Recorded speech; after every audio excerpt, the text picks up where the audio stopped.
मागणारे mobile देउछंती Modi सरकार 3 वर्ष recharge भी मागणा।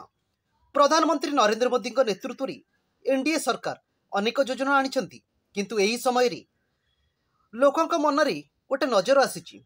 जनसाधारण बैंक अकाउंट हो किंबा गुरुत्वपूर्ण दस्तावेज हो नचेत डाटा अनेक समय रे साइबर ठकामी मामला सामना को आसी थाए।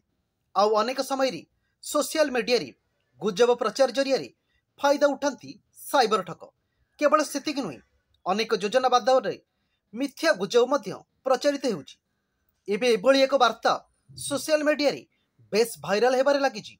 कुआ जाउची जे 2024 लोकसभा निर्वाचन रे भोट देबा पई मोदी सरकार मागणा स्मार्टफोन देउछंती। केवल सेतिक नुहे, 3 वर्ष पई मागणा रिचार्ज भी देउछंती, जा फल रे आवेदन करुथिबा व्यक्ति मागणा रे मोबाइल पाइबा सहित रिचार्ज मध्य पाइबे। आउ स्मार्टफोन रो समस्या रहिबनी। तेबे एभली मेसेज केते सत जानतु। अनेक यूट्यूब चैनल एवं सोशल मीडिया प्लेटफॉर्म जरिए रे एभली गुजब प्रचारित होउची, किंतु यह संपूर्ण भावे मिथ्या। मोदी सरकार पक्षरु एभली कोनोसी योजना अणा जाई नाही। एमिति कोनोसी योजना रे मागणा मोबाइल फोन बंटा जाउ नाही। एहार अर्थ यह एक गुजब।